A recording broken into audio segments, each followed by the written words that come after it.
Buenos dias, ladies and gentlemen. Very good morning to you in Mexico and buenas tardes in the rest of the world. I'm Christopher Ludwig, and welcome to a very special edition of our Livestream Hour, where we're continuing our virtual journey around the world. And this week, we're going to one of my personal favorite destinations of all time, Mexico, and certainly one of the most important spots for the global automotive supply chain and indeed the automotive industry. Now, some of you may be aware that we seem to be almost in a little bit of competition right now with the president of Mexico, who's literally just made an announcement that's relevant to our program. So some of this that we're covering here will be hot off the press for anybody who has been tuning in to see AMLO. I'm glad that you switched over to where you can get the real information now. But clearly, in this fast-moving situation, we're going to continue to keep you updated on what's going on. Mexico, one of the great centers of growth in the past 10 years or so, a major export center for vehicles, huge supply hub, not only for North America, but for many parts of the world. But obviously, like so many other places in the last 2 months, has been quiet. But we are starting to move towards a new situation with the restart there. But things are clearly complicated, and we're going to go through a lot of the details with a really fantastic panel that we have.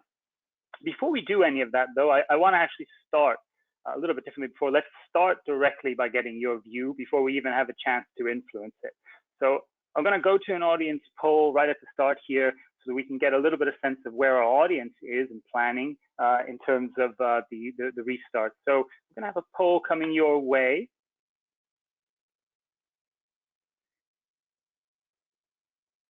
And the question is for your own supply chain and operations, what is the restart date for your production, supply, or distribution in Mexico?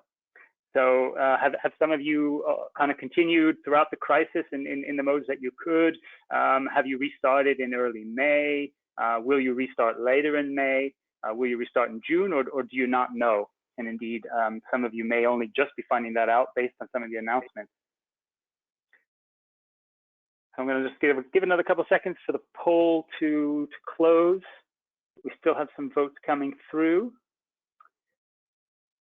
And I can see the picture is just about starting to emerge. So I'm going to go ahead and close the poll. Thank you for sharing your opinions.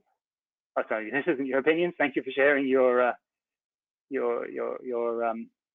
details here. And as you can see, it's pretty close. So about a third of our audience did actually continue operating in some way throughout the crisis. Perhaps that was in commercial vehicle areas, service parts, or various parts of the supply chain which have stayed open.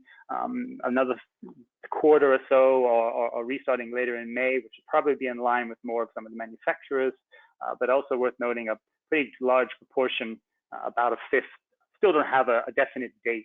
So that kind of just is a snapshot, I think, of what's kind of to come, what we're kind of seeing in the sector.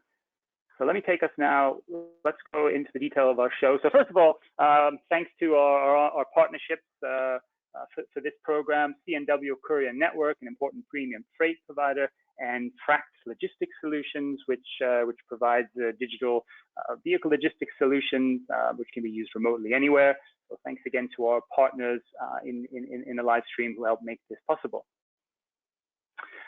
We have a really special set of presentations and guests to join us today to go through some of the details in the Mexican supply chain and as we move into the next phase of the restart and indeed beyond. Dr. Susanne Lehmann, who's the Senior Director of Production for the North America region for the Volkswagen brand, will be joining us, along with Hector Martinez, Division Manager for Export Sales and Vehicle Logistics at Honda de Mexico.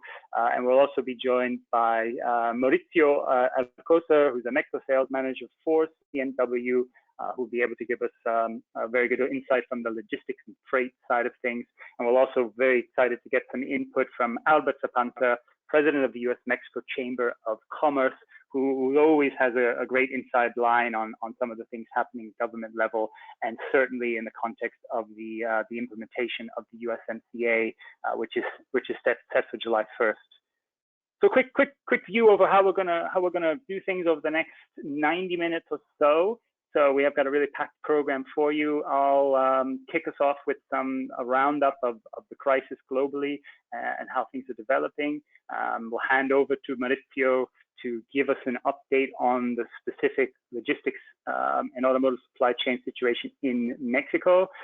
Then we'll hear from Zapanta on the trade and USMCA side. And then we'll turn to Susanne and Hector for some OEM question time. So be sure to send through your questions throughout. We'll go through some details with the OEMs, and then we'll kick it out, open out to everybody in our panel. I'm looking forward to a really engaged exchange, and indeed to have as much input as possible from all of you in the audience. So throughout, send your questions, send your comments. I will be feeding them through as much as I can. We'll try to address them wherever we can, and you'll also get copies of the presentation and the video after the session. So let's just turn quickly around the world, just giving you some brief highlights of some of the key developments. We usually start in China, where this all began. April, it was confirmed, was positive in terms of sales, so recovery does continue there in China, though maybe worth noticing that it was highly driven on by the commercial vehicles as we see the economy restarting. The light vehicle picture is still a little bit more muted, although nonetheless moving in a much stronger direction following the turn off earlier in the year. The EV market continues to decline as subsidies are withdrawn, but certainly the Chinese demand is the only real growing market in the world right now, and it's driving output even in some other regions like Europe, which are slowly restarting.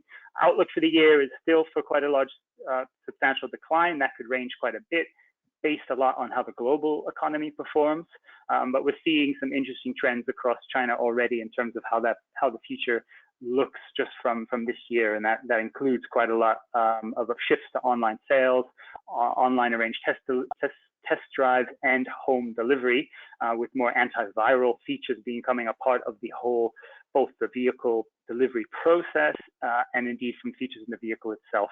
So an interesting indication, I think, of what's to come. China is not immune to disruptions in the global supply chain. We may have seen an instance of that already this past week with Tesla, which did have a short stoppage, reportedly because of some parts and equipment issues, though the company has said it also was in line with holiday, but nonetheless, that just gives you a sense of how the industry could get held back there with other regions disrupted and shut down.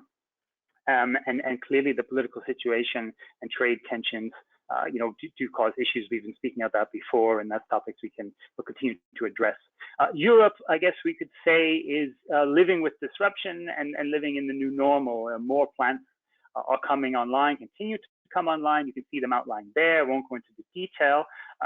But what I did kind of want to highlight is our reports and insight on the supply chains are that they're pretty robust, and most OEMs are pretty well situated in terms of inventory. So there's not as many immediate threats, but nonetheless, disruption is still happening in some key places. So Renault had a French factory ordered shut after the union opposition that the safety protocols weren't in place, so that was ordered shut.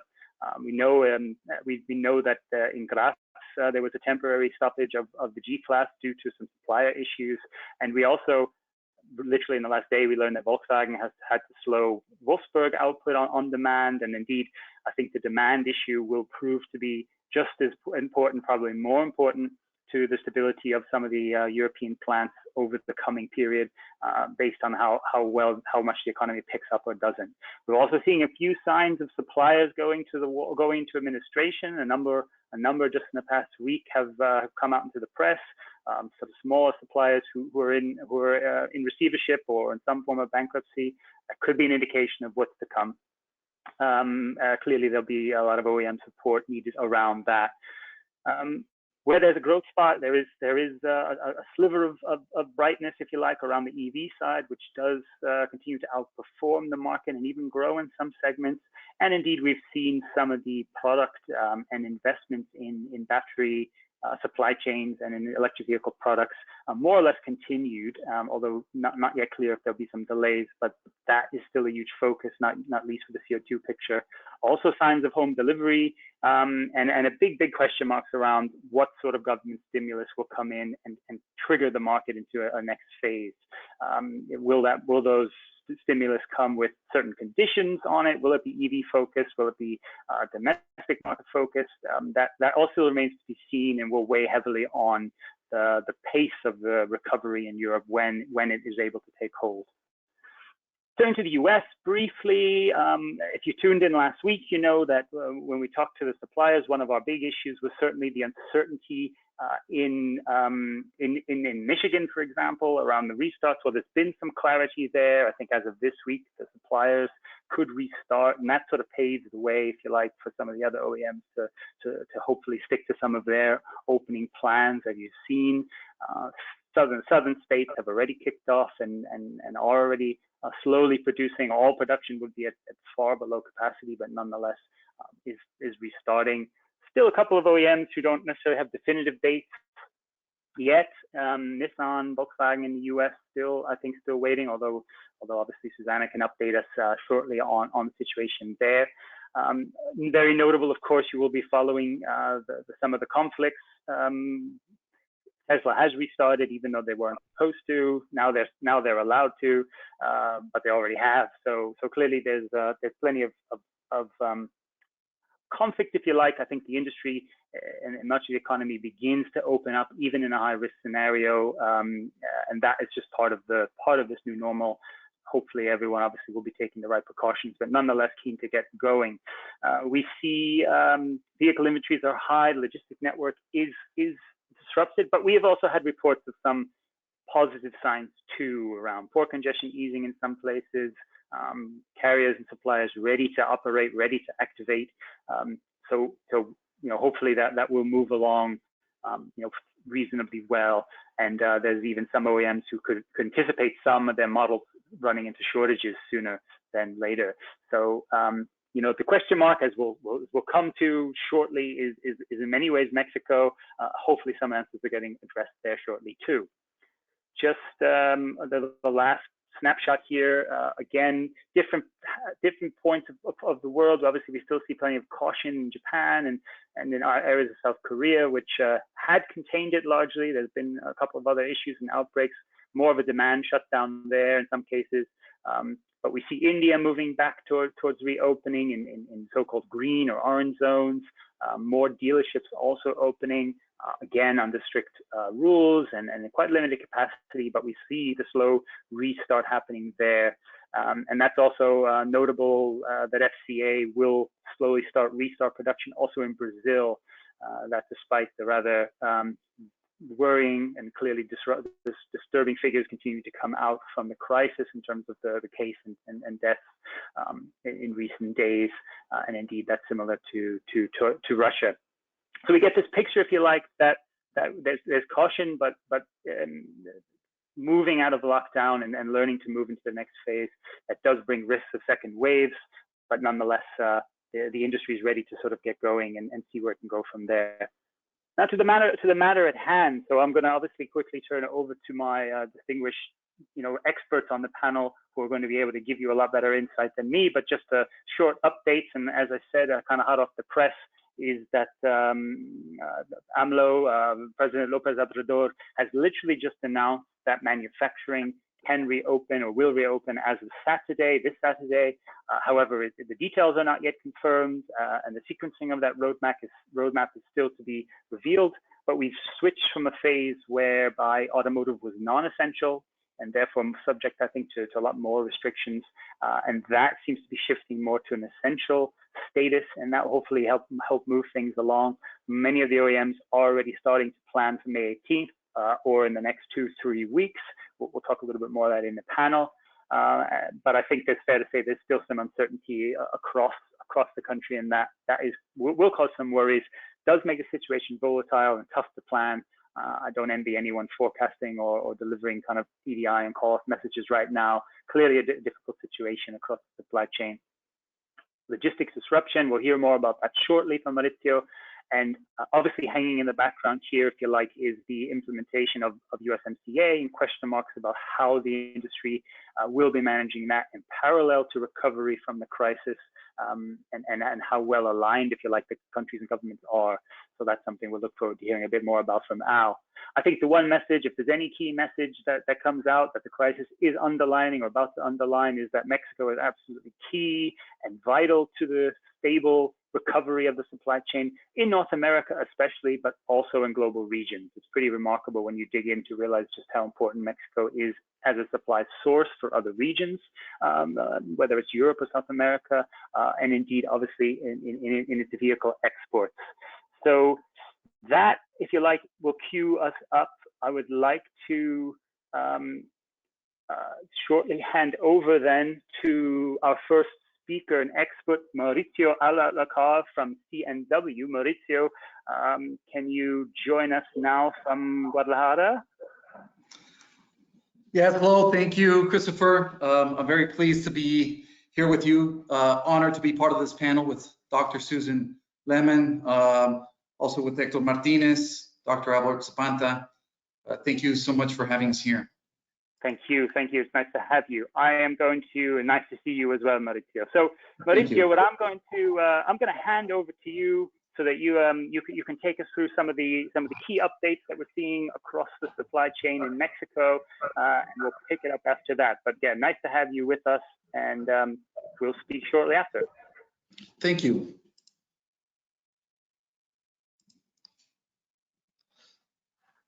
There we go. Well, before I begin the presentation, I would like to share that I have not been at the office for some weeks now, just as you are doing home office. So I was mentioning, besides being completely alone on the 17th floor on this beautiful morning with an empty parking lot, I'm enjoying a spectacular view of Guadalajara, no pollution whatsoever, just a brilliant morning. It's a very different world since I last was here. So starting logistics ingenuity, staying professional, resilient, and creative in times of complexity. Now, how can we be professional? Some of you might relate to this, but how can you be professional during lockdowns, during stay at home, when your 5-year-old boy wants you to play with him in the middle of a conference call because he doesn't understand what's going on? How can we be creative? The world is a different place all around. It's calling on us to be creative. And how can we be resilient?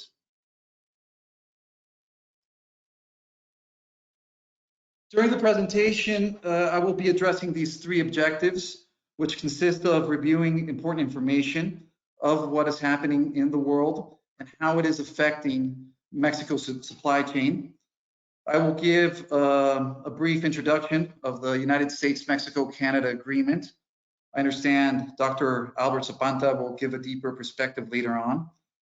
And I will also be sharing our recent experience as a global company.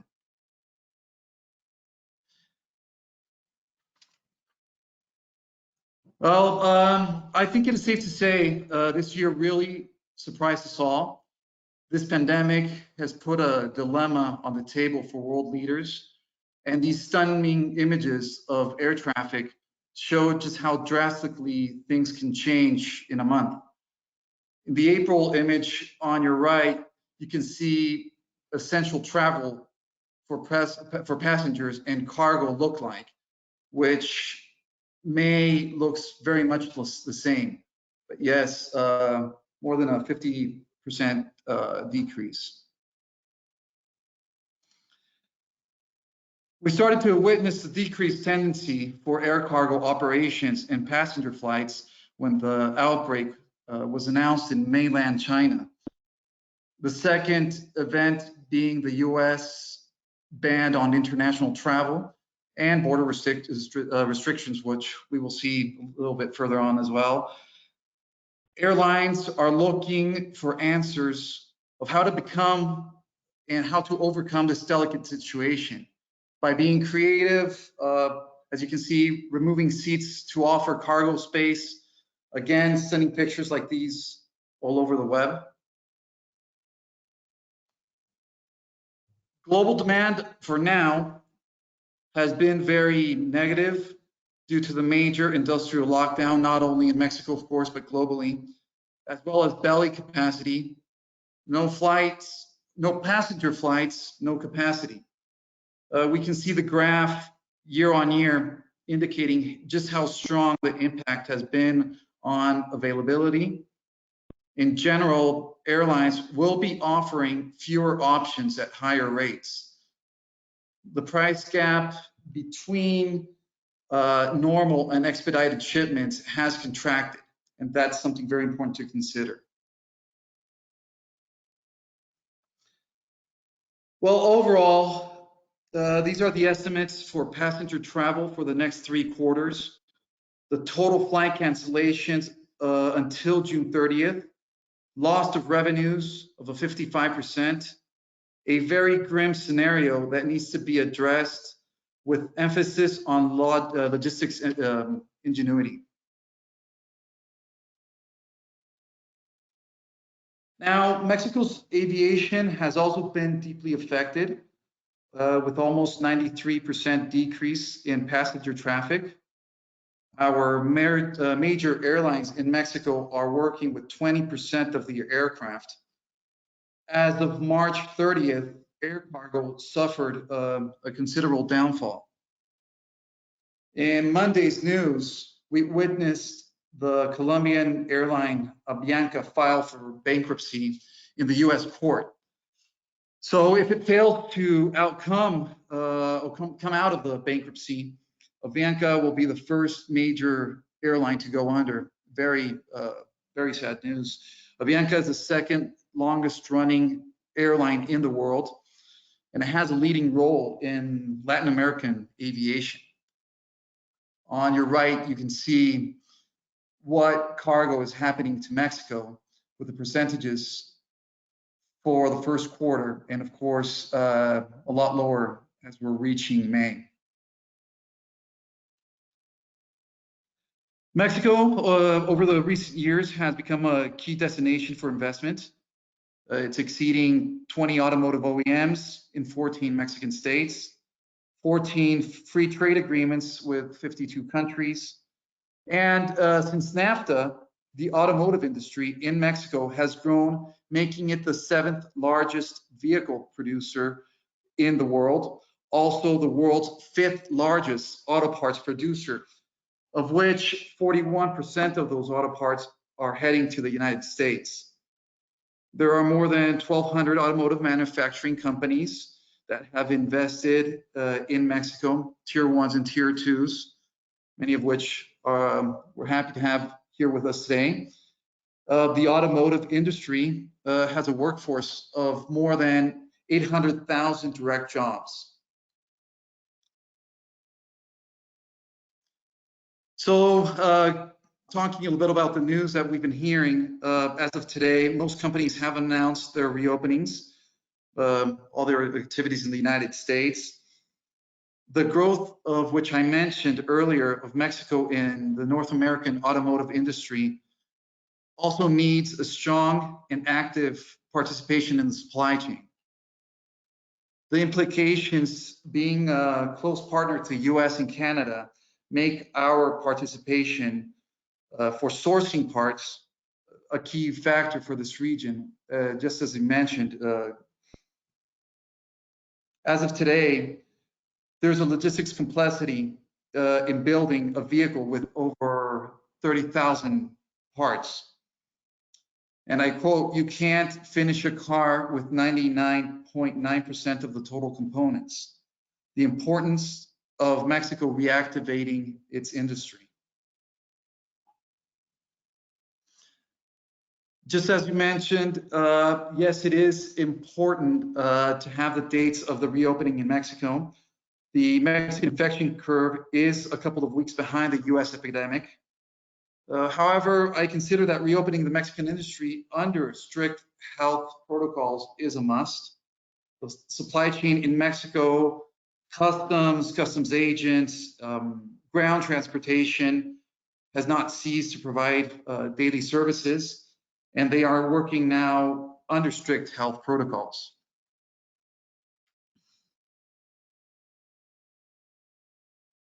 Now, besides, Mexico just became the US #1 trading partner in 2019. Having a global challenge such as a pandemic, North America decided to spice it up a bit with the USMCA agreement coming into effect on July 1st. And when I'm asked to explain this new agreement, I refer it as a rebranding of NAFTA, but it does borrow heavily on other international partnerships or agreements. There's a Trans-Pacific partnership. So this new deal will have a strong impact on the three countries due to new regulations.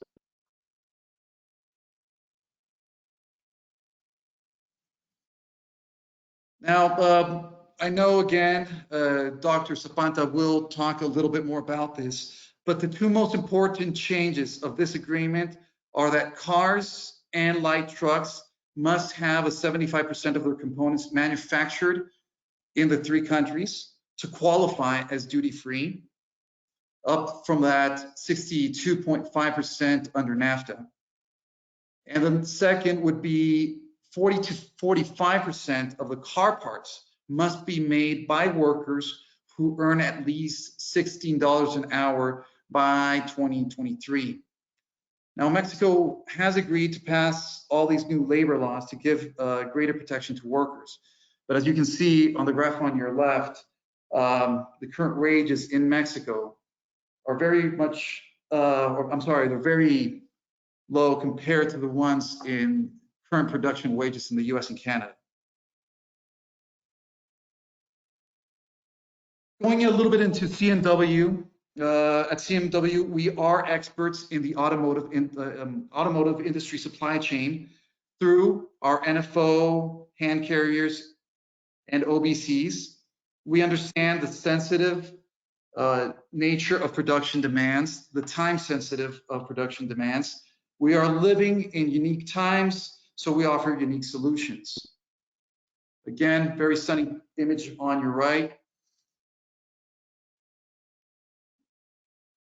We are passionate about what we do, working as a great team worldwide, and for the time being, yes, we are working from home, just thinking creatively.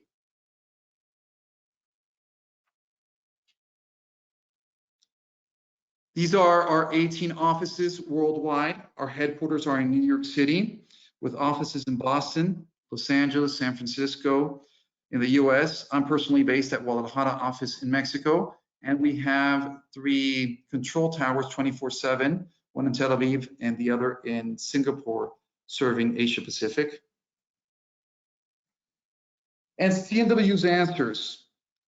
Even though there are new challenges to consider, such as no hand carriers, for example, our 24/7, 365, 30+ years has provided us experience to offer alternative solutions.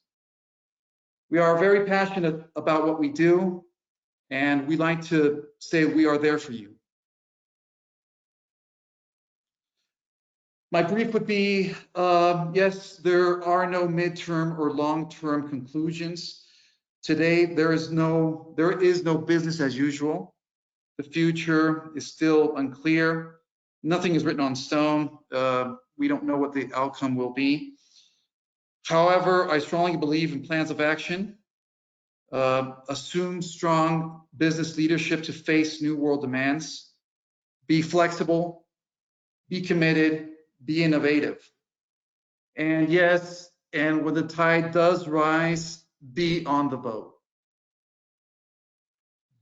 Thank you very much, all of you, for your time. Okay, Mauricio, thank you very much for that overview. I think, as you say, it's important to kind of get that message across, and also for the key updates on what's happening in the logistics network, and the disruptions there. We can pick up on some of that more in the Q&A. So thank you for that. Now, to give us a bit of perspective on the trade and USDM side and insight, I would like to welcome Al Zapanta. Al, we don't have you on webcam, but can you hear me loud and clear? Yes, I can. Can you hear me? We can indeed. All right, Al. So great. So I'll since we couldn't have the webcam, so we'll get you on the picture on the screen, but the stage is yours. Okay, good. Thank you. I'm glad you have the latest photo of me and not the one of about 20 years ago. Good morning, everybody. Buenos días, todo. I want to kind of give a broad brush, a little historical perspective. Is approximately 40 years ago, we were working NAFTA, which was one of the premier platforms for then candidate, former governor, and later president for 2 terms, Ronald Reagan. And at that time, he was a believer, and still throughout the whole process, of a North American free market. Being a governor of California, he understood the relationships, especially along our border. Secondly, one of the key things was how do we then bring it in place? And so in 1986, the U.S.-Canada trade agreement came into force. Mexico was not ready politically, as well as I think more from a supply chain and workforce position to really enter in at the same time that Canada did with the U.S.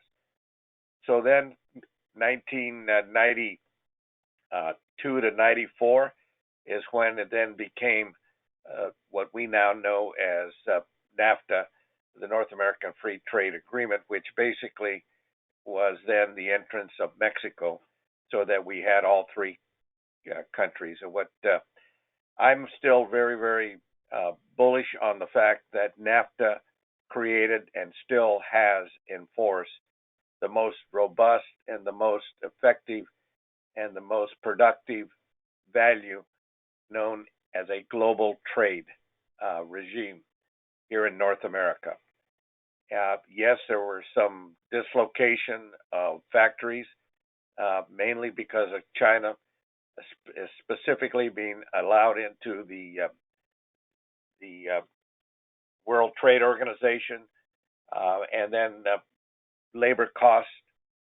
You saw a lot of the automotive and aerospace, as well as other consumer products, move to China.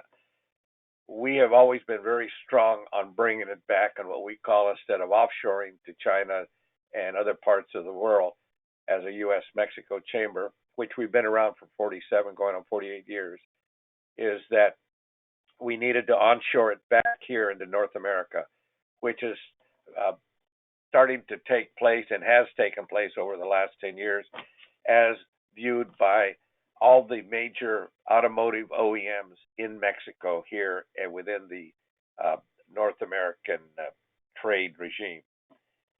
Some of the things that I'd like us to think about, and I'll do it quickly, is that Mexico is going through a real economic hiatus.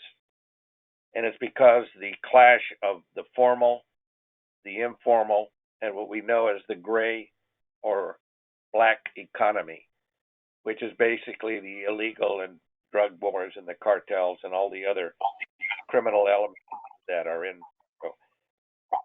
So as the president of Mexico pushes the financial injections into the more social part of the Mexican economy, and relies solely at this point on the Mexican private sector, as well as the foreign investment coming in from, especially in the U.S.-Mexico relationship. I think it's critical to note that really is embarking on a recession slope, mainly because when you look at Pemex now being down at junk bond level, as well as the economy. The peso is at 24 to 1. And so all the indications are Mexico is sliding into a recession. Also, because of the coronavirus, it's impacting all the countries, especially the U.S., and as we go forward. The other part of, I want to make a very direct comment. It's unfortunate that Mexico has not gone with essential industries that have mirrored Canada and the U.S. so that we maintain a nice, smooth supply chain, so with the disruptions are minimal. But because of the essential industries that the President of Mexico has decided are not essential, such automotive, such as the distilleries, such as information technology, and other major areas that really then exacerbate the situation. Then, as you look at the maquiladora industry along the border between U.S. and Mexico, the impact is very, very clear as far as loss of jobs and the impact that it's going across and cross-border. The other is the whole implementation of the USMCA. Yes, they're talking about July 1. Well, that will not be 100% complete agreement approved. I'll predict that the automotive sector, which has the labor content to it, as noted earlier, is not in a full agreement and will be moved to next year, but that the majority of the rest of the USMCA will move forward on July 1. Make no mistake about this, NAFTA is still in force. It's just the name has been changed. Over 2/3 of what NAFTA was brought in during our period of time that we know it over the last 27 years as basically in play. That's been updated with very good additions, such as the whole data and IT capabilities to conduct business, both financial and supply chain integration. I think the key points that I want to leave with everybody is that we are in a new era of what people are calling, and I'm trying to understand it, is Industrial Revolution 4.0. So what I don't know at this point is what it's going to be called or what it's going to look like, other than the following impacts will be very much on the workforce, labor, digital technology, supply chain logistics, the ability to deal with legacy costs as we move forward, which impact security in the areas of physical security and cyber, the areas of transportation as noted by our previous commentator, Mauricio, whether it's airline, whether it's rail, whether it's over-the-road trucking and or maritime, will be impacted. The other is the food chain that are not being talked about, will starting to be really focused on. I had a long discussion with a very dear friend when I sat on their board for 14 years, Tyson Foods. John Tyson made it very clear that the food supply chain and capability for production is at about 50% capacity, and it's going down farther, which means that when you have plants that are closed due to coronavirus, and you have the inability to fully produce, whether it's beef, chicken, pork, it doesn't matter. It impacts, and it impacts at the, excuse me, I need to get this. shut off. Hold on. Okay, Al, we'll bear with you there a second. I hope you're not in a tunnel. Just while Al is getting that sorted, I would just think. Okay. I have our fellow that's doing our lawn here has his weed blower. So sorry, we got it turned off. That's okay. It happens. Bottom line is that we're going to be now focused on new systems, whether it's in the logistics supply chain, or it's in the transportation, or it's in the food. It's pervasive, just like the coronavirus has impacted every corner of our economies, our homes, and our social fabric.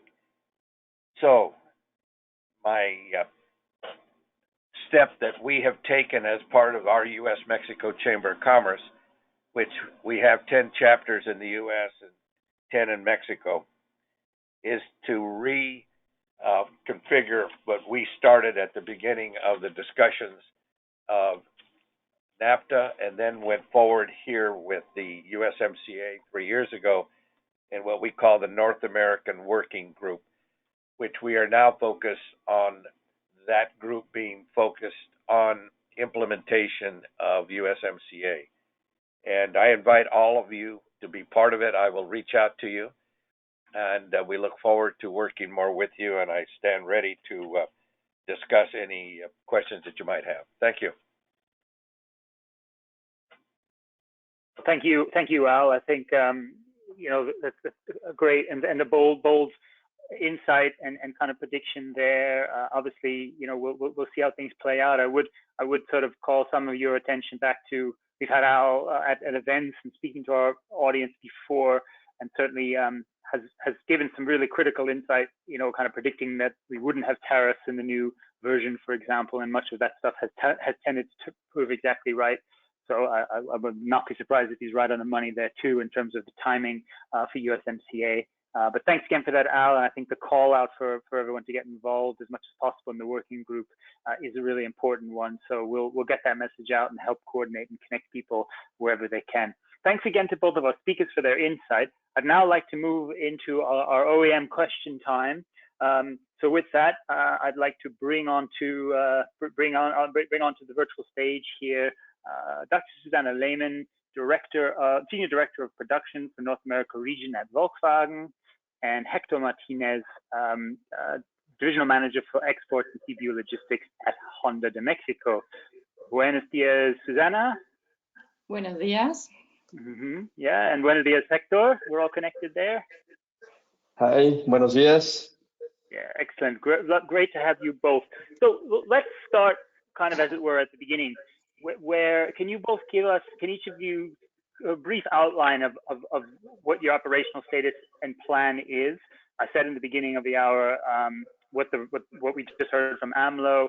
There's even some clarification in the chat to me about when Essential starts from Automotive. I think it's actually June 1st. Nissan will actually start sooner than I said, so apologies for that. But if, Susanna, maybe from Volkswagen, clearly from Volkswagen's point of view, and then we'll hear from Hector from on Honda's side. Okay, pardon, Hector. Thanks, Chris, for having us. It's a pleasure and honor to be with all of you. And I think I owe you an answer first, because you have mentioned that it's unclear when our Chattanooga plant in Tennessee, USA will start. So it's confirmed for next week. They will start next week, week 21. And we have then also to follow our plan, because they are depending, of course, not only on Mexican parts in general, but also on the engines that we are delivering to them from Mexico. So our plan in Mexico is to start preparations for the ramp up next week, May 18. And thank you very much to all involved person that have helped to get the confirmation that we can do that. So it's confirmed we can start to prepare everything with sanitary measures and the normal production measures to start next week, and for a full production start in week 23, which is the first week of June. Okay, great. Well, thanks for clarifying. Sometimes we put out information based on what we have, and I think that exemplifies where some of the industry is keen for the answers. So I think it's great that you can help provide them for us and work with your suppliers on that. Hector, what about from Honda's side? And I know obviously some aspects of the operations have maintained in terms of the logistics side, but in terms of that as well as your restarts in Mexico. Okay, thank you very much, Chris, and thank you everyone for this opportunity. And basically, our US and Canadian factories restarted last May 11. So we're already making some production in North America. And regarding Mexico, we will restart on May 18th, which means next Monday. We are now doing all preparation tasks in order to be ready. So we're having a daily follow-up with the government recommendations. We are also checking all the status for our main customers. As you know, in our case, it's the US. So we're focusing on how are the dealers' condition on the US in order to target also the logistics that we'll be following up. And we're getting aligned with all the guidelines that were provided by government in order to meet all the security tasks, just as keeping or making sure that we'll keep the social distance, make sure that everything is sanitizing. We'll have a lot of challenges because currently at the line, there were less than 1.5 meters distance between one associate and another. So now we'll need to make sure that all the associates meet this condition. So we will maybe take a little bit longer to produce 1 unit than the normal time, but safety first, and we'll check on the health of all our associates. And basically regarding preparation, that's what we're following up. Of course, we are reviewing the inventory condition of our own stock and also the stock of our customers. We also ship some parts to other parts of the world. So we will be reviewing their inventory condition so we can have track and check if we can start with normal shipments, if we will need to have some air shipments in order to meet their inventory condition, because in other parts of the world they have already restarted, and try to bring the associates from, in case of ramp up, maybe production site restart a little bit faster. In case of administrative, some of our associates will keep a home office condition, and others will be restarting the operations in our factory. But as you know, this is changing day by day, so we will be tracking the conditions, and we'll try to be sure that we'll meet all the requirements by government in order to keep our production and restart on time. Okay, thank you for that. And as you say, it's fast moving and changing. So I'll let you know when AMLO SMS gives me an SMS with the latest update, and I'll be sure to share it. With that. Please. Susanne, Hector outlined some of the challenges he's facing ahead there. From a Volkswagen North America point of view, particularly also as Mexico, what do you see in the short space, obviously, as Chattanooga gets going and then Mexico follows? What are some of the key challenges that you're looking at in terms of coordinating your production, in terms of your supply chain, and in terms of your suppliers, in terms of getting ready for that? Mm. Yeah, well, thank you very much for this question. So we, of course, also have our global production network. So I learned a lot from my colleagues in China first. They gave me a lot of ideas what has been successful there. Then we were aligning with the colleagues in Europe that have already started last week very successfully, and now have tried to apply those terms also to the plants in the North American region, together with my colleagues in Southern America, in Brazil and Argentina. So it's really very good to learn from each other, and don't make the same failures again if there are any. So what we are trying to do is really have all the requirements, of course, that the Mexican and US government requires in sanitary issues, but also the experience from our other factories. And this helps a lot. So it's the whole thing that I think everybody knows right now, inside production, but not only for the technical workers, also for our employees, and of course also for the service suppliers. So all my trucking companies for materials or for outbound have the same requirements. We have talked a lot with them. What are their needs? We have exchanged, for example, technical conditions or technical descriptions of how the mask should look like, of how the gel dispensers look like. We are building them ourselves, by the way, out of automotive parts. So this is also a big challenge and a big time for everybody who is innovative. It's a challenge, but also a cool time. Sorry to say it so honestly, but it's also a chance for us to improve processes. Yeah, I mean, absolutely. I mean, I think no one would make light of the health crisis that we face, and also the economic one, but nonetheless, it sounds like from both, this is prompting some reinforcing some kinds of communication, whether it's between different parts of the regional companies, and perhaps also with the supply base. Maybe if I pick up just on what you were saying there, Susanne, in terms of communication with your logistics providers or suppliers.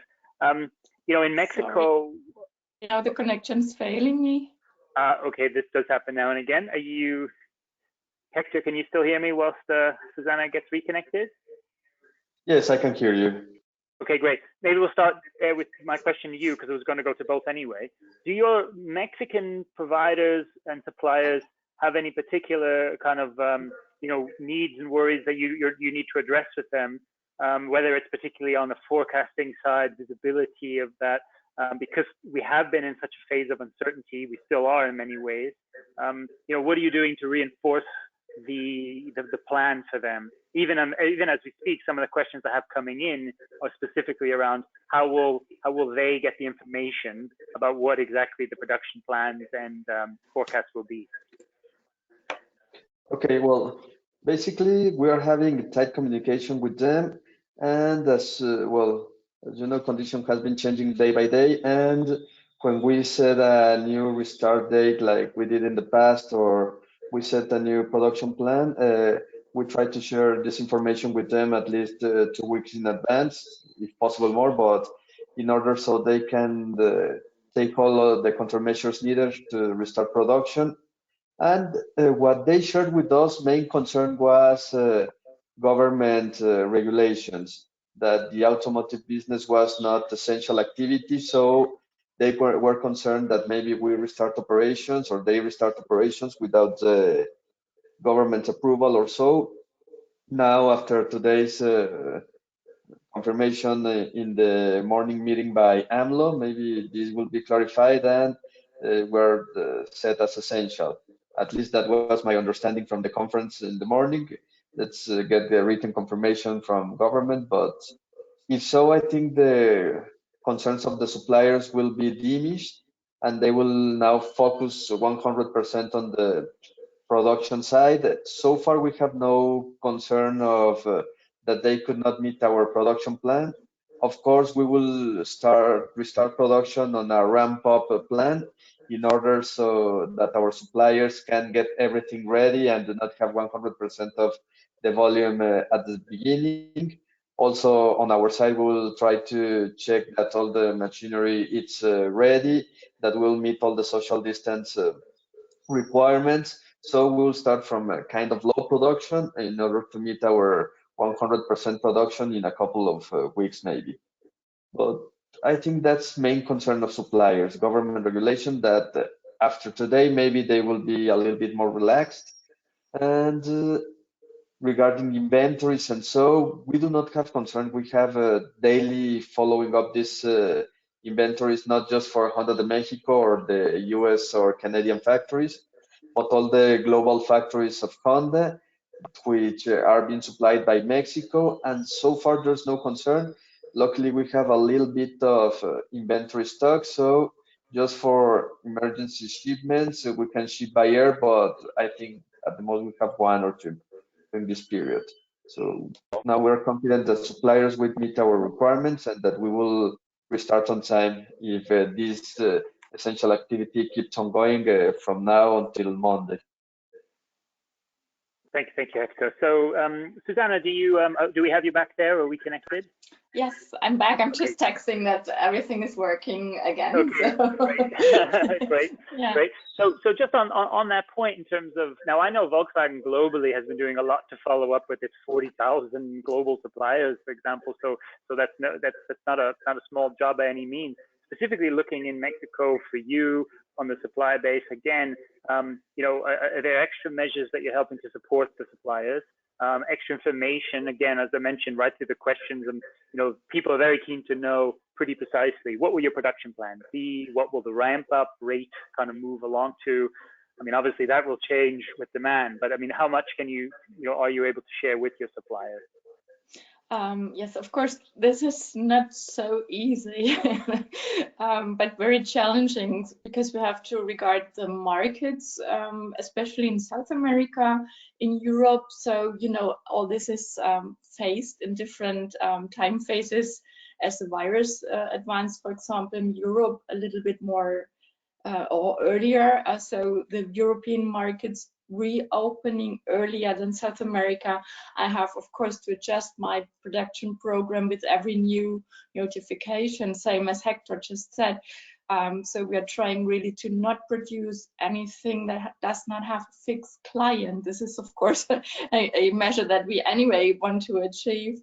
But a little bit difficult for the American markets being usually stock or build-to-stock markets. So we are really trying to optimize our production program first, but always keep the suppliers and service suppliers included as much as possible, have them informed, really online, nearly every day. We have been making different programs every week now. Usually we have a bi-monthly planning rhythm, as you might know. So every week a new production program. This was an experience shared from China, from my colleagues there. And this has helped a lot. So we want to avoid that our suppliers for parts really suffer with these changes. So we try to inform as soon and as possible, as early as possible. Sorry. Okay, absolutely. Thank you. We have a question here that I thought it's worth sort of reading out because it's quoting also something that Nissan is doing, and then just to share. So the question is, how are OEMs securing Mexican health authority standards in terms of PPEs and facility changes? So for example, at Nissan, what they're doing, they've asked all production suppliers to fill in a checklist, and also around 50 logistics providers. So in case there's a government audit, which could happen, obviously, that will help to secure that. Does that ring similar to what Volkswagen and Honda are doing, or there are different measures you'd want to add to that? Okay, in case of Honda, we started with our self-assessment for this part, and then we received the recommendations by government. So basically, there's a checklist that currently we're following up, and we are setting some activities in order to assure that we are ready to restart our production part.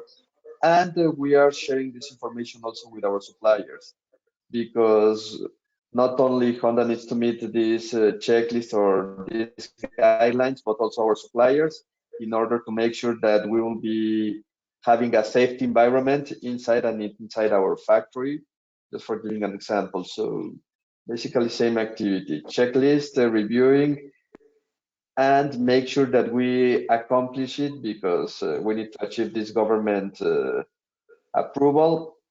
And I think that we are all interested on restarting this operation, not only the OEMs, but also the suppliers.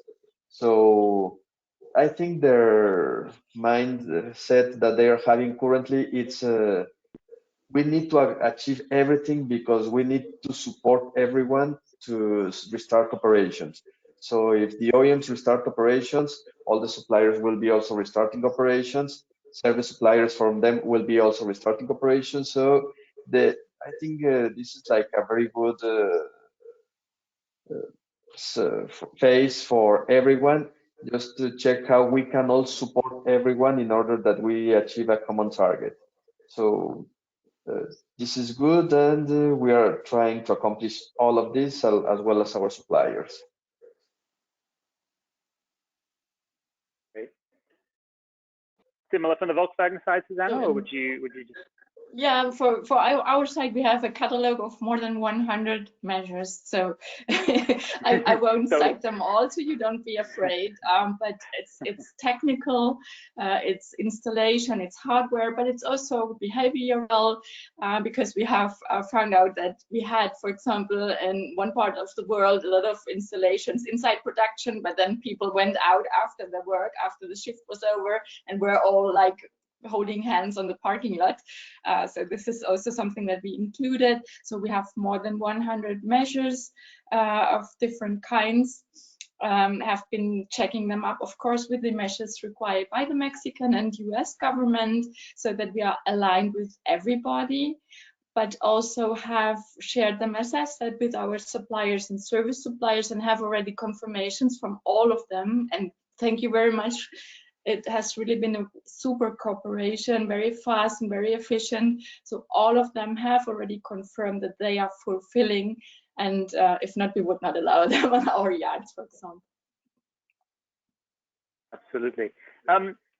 Susanne, I know one of your responsibilities is, well, your job title is North America region, coordinating, processes, optimization, tools, technology. I mean, do you see opportunities in the next phase of this crisis to use some new tools, be them already in use in Chattanooga, be them that maybe have come over from Europe?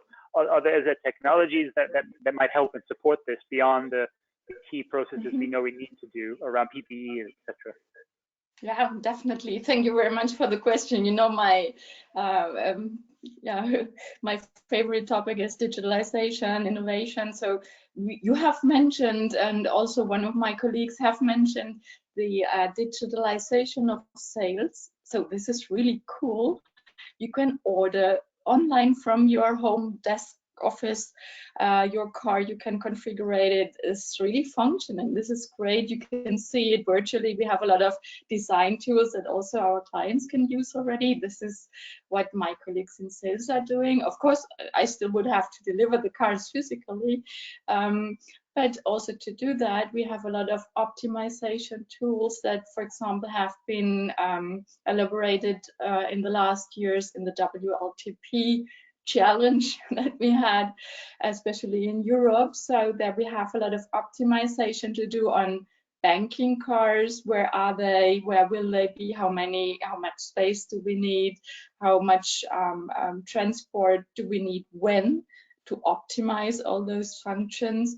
And we are already also applying those tools now for the actual COVID situation. That's really interesting. So actually the tools strategically used during the WLTP and how you reach market. I mean, I guess as demand turns back on, that could be particularly critical, especially if there's low inventory of one particular model in high demand. Yeah, exactly. So we're trying to learn from one crisis to the next one, and really take our profits also on the positive side. So Hector, is any reflections from your side there as well? Perhaps particularly that point around online sales, is that something that you've seen already happening also for Honda, whether in Mexico or in other regions that you're serving, and is it changing your processes in any way? Well, we have some dealers that are applying this, mostly in the US side and also in Canada, but I think we will need to start changing the mindset of customers, because I think we're used to go inside the dealer, check all the different options. Maybe you go to check one model, but when you see the other model, maybe you feel more attracted. And if you start just asking for one car, you will have just one option to review. But we'll need to start changing mindset of our customers in order to keep a safe distance and so. But it'll be like a big process to follow up. I think in kind of US, for example, or Europe, it will be a little bit easier to change this mindset. Maybe in Mexico will be a little bit more challenging, but of course, we'll need to take any confirmation needed in order achieve this part. And regarding logistics distribution, I think it also will be a little bit more challenging for finalized vehicles, because we'll have maybe when we start of the production, globally speaking, we'll have a ramp up with small volumes, and we'll have to distribute small volumes into several different locations. So it'll be really challenging. You will need to have some deep interactions between one other OEM and another, in order to maybe have some mix of volumes to reach out to so far away destination with not a lot of frequency volumes. But we'll need to get in communication and show that we can work as team in order to achieve the major benefit for us, and to keep our low cost and efficient distribution and support each one another. So that'll be my understanding on this, or reflection. Yeah, absolutely. So thanks. I've got floods of questions here, and some of them are going across different parts of the panel. So, you know, when they're relevant to Al and to Mauricio, I'll also start bringing them in as well. But I do have another question here.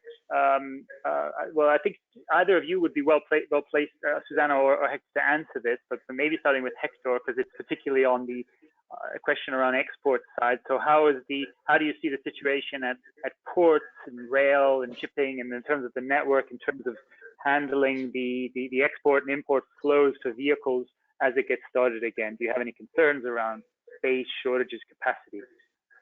Okay, so far we have continued our import operation in the ports. So far we do not have any concern. Maybe when all the other OEMs have a 100% of the business of the import and the export, maybe we can start having some congestion. But I think we're following baby steps on this, and we're having a ramp up for this part in order to avoid this kind of congestion. So in the port, I'm confident that we'll have no issues so far. And in case of rails, well, currently we're facing some embargoes in the North American region. So we will need to keep track of these embargoes and check when we can start making some shipments. So far, it's not big concern because we have not started production in Mexico side. But maybe in the US side, we'll start pushing because we started production from last Monday. So we will need to continuously check out how the conditions of these embargoes are in order to do not impact our import or export operation. But I'm confident that we will manage all together to have good distribution in this part, have the support of the TTX that handles all our fleet for North America in case of rail. So we'll kind of have a healthy balance of the fleet in order to avoid congestions and have every vehicle arrive on time to final destination. That's my expectation. Okay, great. Well, there's some kind of hopeful optimism there. As I said in the very beginning of the hour, I think the network is ready to go when someone's ready to feed it, basically, right? So I think a lot of suppliers and providers are hungry to move out there. So hopefully that's what we're able to do. I think another question here, Susanne, I thought might be interesting for you to reflect on. It's a question from about one of the issues we've been hearing about is there's a concern about whether Mexican suppliers will be able to get their full staff back. So in terms of labor and maintaining their staff. Is this an issue you've picked up on, or something Volkswagen maybe is looking to address as well, in terms of, I guess, the labor retention and turnover and dealing with that? Yeah, of course. So this is mainly why we also insisted on everybody having also the same sanitary preparation. But of course, we cannot control all the conditions of the labor force. So we are really adjusting our volumes. Like also Hector said, we will have a ramp up plan, but not for weeks. It's definitely only 3 weeks. So we will have a challenging ramp up, and we need all the volumes as planned. So this is really something we highly depend upon. There is no backup at the moment clearly planned out. Yeah, it depends on all. Absolutely. I have a question. So Al, Al Zapanta, I know you're still on the line. Yes, I am. Great. So I have a question here from one of the audience. Is that you mentioned that the July 1st USMCA, there'll be no full consensus for the automotive industry. So how will this be handled in the new regulations, do you think, in terms of, I guess, particularly for the companies who are trying to prepare now, for implementation alongside the crisis, what impacts do you think that will have? Well, I think it's no surprise, first of all. Secondly, that it's a lot more problematic as to how both the Mexican labor market and unions look at how the enforcement part, as it relates to the new content of 75% on the automotive production content. So that's number one. So it's really not ready to have full implementation, other than what I think we're going to hear and see is that July 1 will come. There will be an agreement, since Canada, the U.S., and Mexico all agreed to go forward in the initial phase and agreements by both Congresses. So now it's a matter of beginning the implementation. And so I predict what will happen is they'll say the USMCA will be continued to have implementation of what the agreements have been. We are still working up the regulatory and enforcement side as it relates to automotive and labor enforcement. And there may be one or two other, but that's going to be the big one that moves forward, that will be basically worked through the next 18 months. So that's my prediction. We'll see how good I am at crystal balling. And then there was a bit of a follow-up on that, which was also around whether Mexico had or would likely make a counter wage proposal to the labor cost side of it. I'm not sure if that's something you had a view on, or so is likely to change it all in this delay. Yeah, I've had some discussions with the Mexicans, the key senators, and basically there's quite a few discussions on not just dealing with the automotive sector, but the whole, what we call independent contractors and or staff augmentation area. And there's a strong move by the House, or the Cámara de Diputados, to try to curb that. And but it runs afoul of the informal economy in particular. So there's some discussion. They had put forward a piece of legislation, but that it's been kind of put in a process of discussing the regulatory and enforcement part of it, because it carried criminal liability for companies, and that's foreign investing companies or foreign companies working in Mexico. So that's a kind of down the road discussion I think will continue. But as it relates to what I think the timing is why they moved it for another month, and I don't think it'll go beyond July 1, because then it gets into the political atmosphere here in the U.S., because August will then start all the political the party conventions, as well as then, of course, the traditional Labor Day sprint to November 30 for the actual general election. There may be a question that somebody may want to ask me about, well, can the president hold off the election on November 3? The answer is no, he can't by himself. It takes the U.S. Congress to agree to change any date that has been given for any elections that they said, in this case, the general election November 3 in the U.S. So, one of the things that I think is important for everybody to get a feel for is that we're not going to be out of this situation in 3 or 4 months. I will tell you that the attitude of many of the major corporations in the U.S. are 18 months in nature, that the next 6 months till the end of this year is trying to understand how you go forward 2021. And I think that that's a pretty good measure of preparing the atmosphere and environment that we're going to have to be working in. So I'll keep it there. Okay, thank you. Mauricio, I'm glad you joined again, because I had a question come in there for you as well.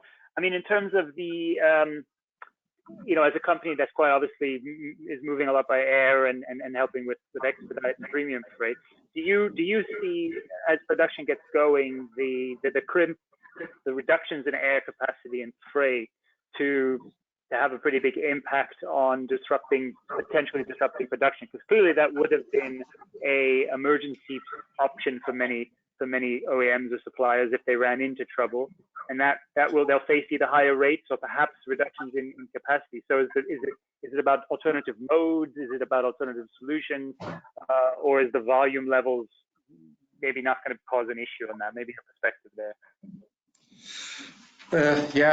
Big question, but yes, there's a lot of answers to that.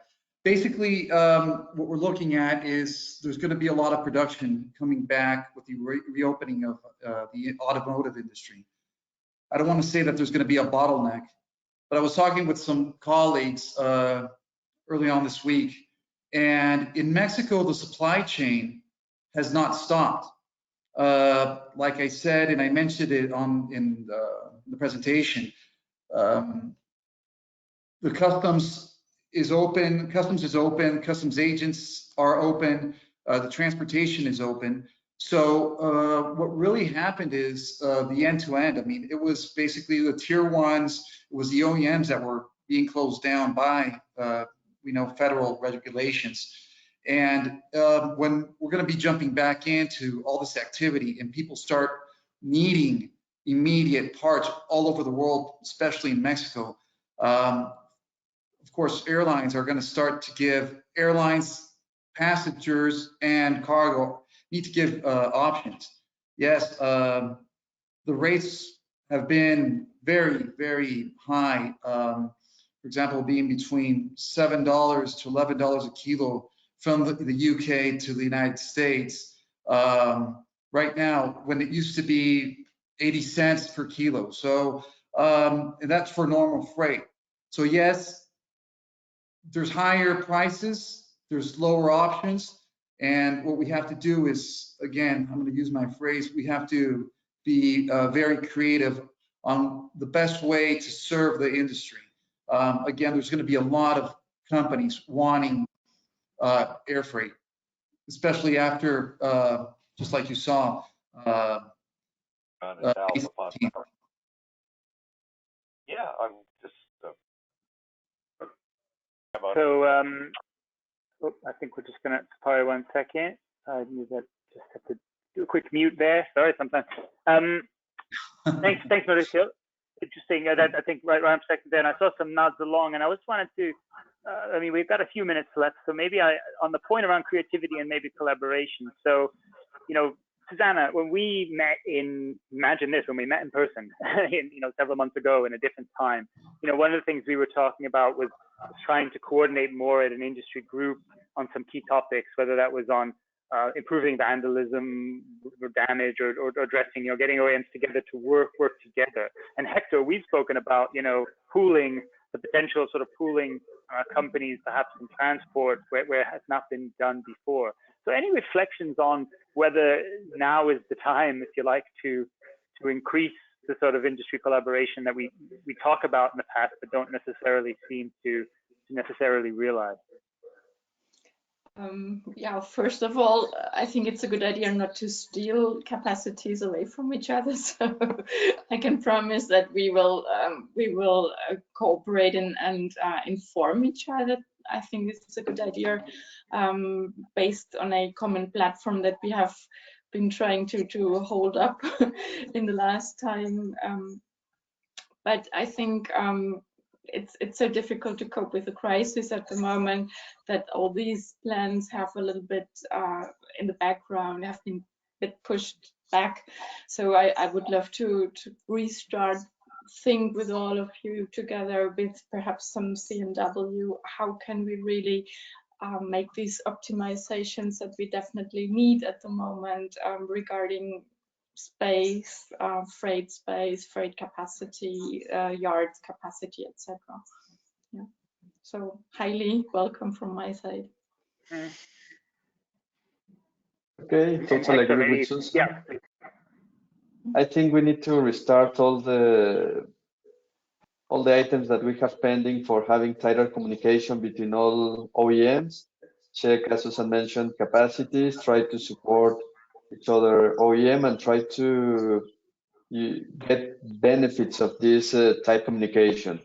Maybe some co-loadings, maybe give or start or continue sharing your best practices in case of vandalism, for example, or other items that we can share. But I think this would be the time that we can be together and try to get benefit of this communication that we have started maybe with Susanne during last meeting of automotive logistics in Mexico, and also one rail company event that we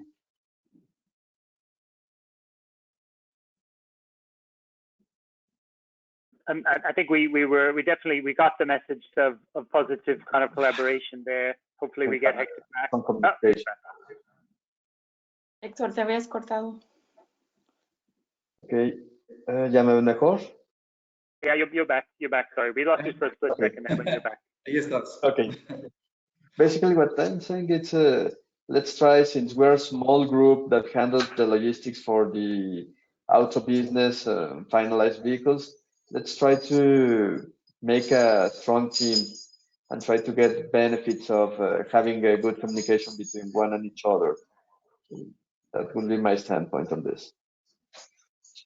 Excellent. I mean, that's part of the reason we're trying to bring people together here, even in a digital forum, to make sure that we continue that and get that going. I think the perspective that I pick up from lots of OEM suppliers and providers is there's a lot of shared pain in this and we need to kind of share that pain if there's going to be any hope of sharing the gain later. So hopefully that kind of points in the right direction.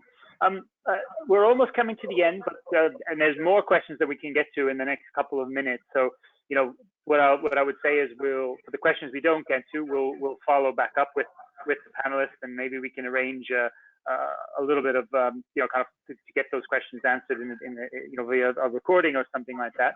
But just one which I think has come through now, which maybe some perspective that is relevant. It's a question about some worry that has come through from the CBP, which is, I believe, the cross-border patrol police, about readiness for borders to reopen.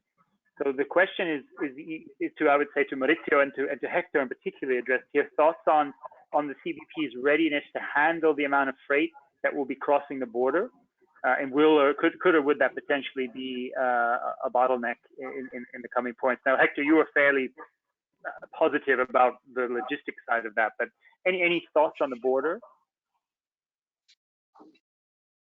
Well, my guess is that they will have similar activities as all OEMs, and we are sharing our information for starting up with also custom teams in order to try to avoid any congestion or overcapacity from them. So far, I have not heard anything about them, so I think there's no concern. No news is good news, but let's maybe take a closer look next week on it. Yeah, but sorry, Yeah, Hector, you add. have mentioned, sorry, Hector has mentioned the embargo. So this is really something that I think we have to look at all together. So where are the markets? Where are dealers open? So for example, with my US colleagues and also in Canada, we are checking the maps. We are looking at it every day. Where it can be sent, how many cars, what cars, to which hubs, to which ports. So this really this detailed planning and optimization I've been talking about, and Hector is right. No? So we really have to watch where it's open, where the markets are accepting cars and where not. And then make the plan. Let me interject if I can, Chris. This is Al. Please do, Al. Customs and Border Protection just formed this week a USMCA implementation group, task force, committee, to make sure that there's a smooth movement of the supply chain, whether it's automotive, whatever it might be. So they're already gearing up for this, and it'll be operational, I think, sometime by June 1, and be prepared to go forward. So, I think they're going to try to do the things to make things as smooth as they can, especially at the border crossings.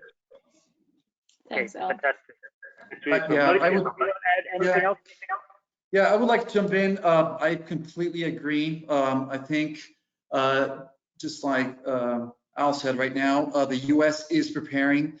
Mexico needs to do the same thing. Mexican customs and everything that's on this side of the border also needs to look at fast ways and quick ways to make this bottleneck, if it does exist, a lot easier. I mean, there has to be a lot of strategy, and I think most of the companies are going to be looking at, if it's a finished vehicle, we'll do it by land, of course, try to avoid any spare parts being stuck in a bottleneck by land, especially if it's coming into Mexico. But I think that's where we're going to have a lot of opportunity with the expedited shipments, at least on our behalf. We're also ready for that, looking at what lanes are starting to activate and hoping that it doesn't become on the Mexican side, especially again, I've worked with the customs for such a long time. It's sometimes it's one of the places where you get stuck. You pay for expedited shipment, and all of a sudden you find these bottlenecks. But I think, trying to be very optimistic, it will go smoothly, hopefully. Okay, well, thank you. Going smooth over the border is something we hope. So, sorry, can you thanks so much. We have a bit of echo, so we can mute. Thanks very much. Sorry about that. So I think we've had quite a packed, informative session here. Apologies. We've had quite a packed, informative session here. I hope you've found it informative. I think like I mentioned before, we have quite a few other questions I realized we couldn't get to. It's just, we've extended our live stream hour to our live stream hour and a half already, so that we could cover as much as possible. What I would say before I let the panel go is that I would invite them to continue this collaboration, with our audience and with us. We're going to have more sessions like this. We're looking to set up more communities online where we can help facilitate this. Also coordinating with Al Zapanta and the chamber to make sure that we can get everyone involved who wants to be involved on the working groups, so that we feed in the right experts in the right areas, and that we get those right messages to government, which I think it's fair to say haven't always felt like they have gotten through. So I suppose that, I know there was a few questions around just how we can continue that. So I wanted to put that out there. And also, we'll have more digital forums and events coming up certainly around Mexico, and certainly around many of these topics.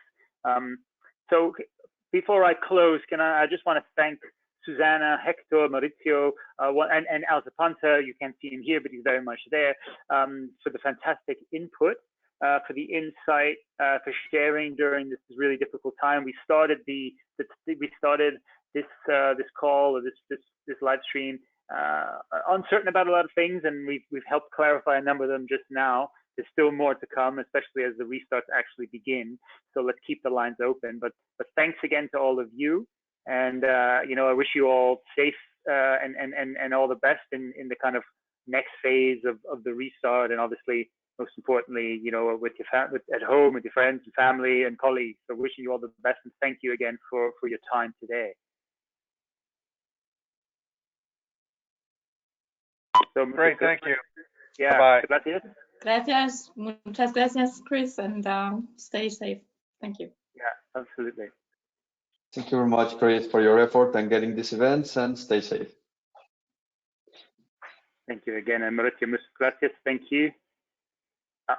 Sorry, I think you were muted there, but thanks again. So we'll just a short close, just a a thanks to all of you again for all of your time and for tuning in. As ever, please get in touch with us and the team. If you have any ideas, if you want to get more involved again in the ongoing live streams and events, which we will have coming up. This is I put a few of our colleagues directly involved in the program. There's a lot more of our teams involved as well, but please get in touch with us when it comes to news, ideas, thoughts, aspects you want to share, questions. We're really here to support and make this happen, and keep following us each week on the live streams and on our websites and on LinkedIn and everywhere else you can connect with us. Again, we're continuing the program here each week. Next week, we're actually turning to the aftermarket, and part of the supply chain, which actually didn't shut down. In most places didn't shut down due to being essential. So lots of interesting perspective to go there. So don't miss that. But as I mentioned, this won't be the last time we're talking about Mexico or many of the teams here. Thanks again. This Automotive Festival of Transformation is in partnership with CNW Courier Network and with Fract Logistics Solutions. So thanks again very much to our partners, and again to all of you for the fantastic questions, comments, corrections, and everything you continue to send in. We look forward to keeping this dialogue going. Again, wishing you all the best and stay safe.